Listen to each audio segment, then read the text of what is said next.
మరి నిన్ను ఆపుతున్న ఆ సగం నువ్వు కోరుకుంటున్న అందమైన జీవితాన్ని గుర్తు చేయడం లేదా? చేస్తోంది. కానీ నాలోని అంతరాత్మ నన్నొద్దని ఆపుతోంది. నాకు ఆడపిల్లుంది. తనకి ఏది తప్పో ఏది ఒప్పో ఎలా చెప్పాలి? నా మొహం ఎలా చూపించాలి? స్త్రీలు తమ మానసిక బానిసత్వంలోంచి బయటకొచ్చి అది తప్పు కాదు అని నమ్మితే పిల్లలకి మొహం ఎలా చూపించాలన్నది అర్థమవుతుంది.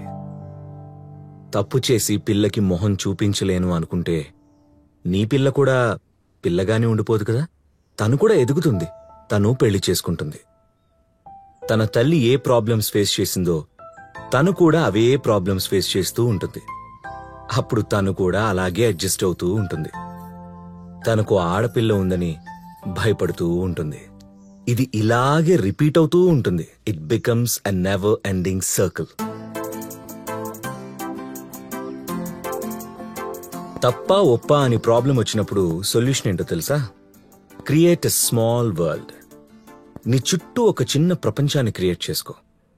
అందులో నువ్వు మాత్రమే డెసిషన్ మేకర్, నువ్వు మాత్రమే జడ్జ్. వేరే ఎవ్వరికి నిన్ను జడ్జ్ చేసే అవకాశం ఇవ్వకు. Do what makes you happy, అంతే. నువ్వెన్ని చెప్పినా నేను కన్విన్స్ కాలేకపోతున్నాను. అయితే నేను నీకు నచ్చలేదా? నచ్చా. నిజం చెప్పు. నిజం, నువ్వు నాకు చాలా నచ్చా. ఎందుకు నచ్చాను? తనెప్పుడూ ఇవ్వంది నువ్వు నాకిచ్చా. ఏంటిది? టైం. ఎక్కడో దూరంలో ఉండే నువ్వు ఎప్పుడూ నా గురించి ఆలోచిస్తూ నాతో టైం స్పెండ్ చేయడానికి ట్రై చేస్తూ ఉంటావు. ఇది తలుచుకున్నప్పుడల్లా నాకెంత ఆనందంగా ఉంటుందో తెలుసా? అవును, నువ్వు నాతో ఉంటే నాకు కూడా టైం తెలియట్లేదు. రియలీ? శృంగారం అనేది మగాడిలో పుట్టేది కాదు. ముందు ఆడదానిలో పుట్టాక అది ఆడదాని చూపుల నుండి మగాడికి పాకి అతని మనసులో అలజడి లేపుతుందట. మీరు కవి కదా, ఇలాంటివి బాగానే తెలుస్తాయి. నాకు తెలుస్తుంది, కానీ నీకే తెలియట్లేదు. నాకు తెలిసింది.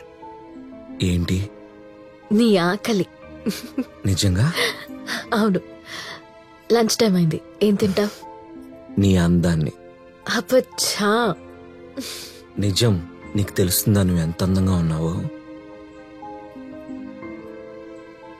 ఒక అమ్మాయి ఎప్పుడు అందంగా కనిపిస్తుందో తెలుసా? నువ్వు బాగున్నావని తన్నెవరైనా పొగిడినప్పుడు ఇంకా అందంగా కనిపించాలని దాదాలాడుతుంది. కానీ అది దొరకనప్పుడు, దాన్ని పట్టించుకునేవాళ్ళు లేనప్పుడు అసలు అందమని ఆలోచన అయిపోతుంది. అది నిజమే. అయినా నిన్ను పొగడ్డానికి నేనున్నాను కదా డియర్. అంటే నువ్వు కావాలనే పొగుడుతున్నావా? అయితే ఇన్నాళ్ళు నువ్వు చెప్పినవని అబద్ధాలే అన్నమాట. హే, నేను నిజమే చెప్తున్నాను. కావాలంటే నా మనసుతో చూడు నువ్వెంత బాగున్నావో. సరే, నీకోసం ఏం వండాలో చెప్పు. నువ్వు కాదు, ఈరోజు నేనే నీకోసం వండుతాను ఒక స్పెషల్. నీకు వంటొచ్చా? హే, వచ్చా.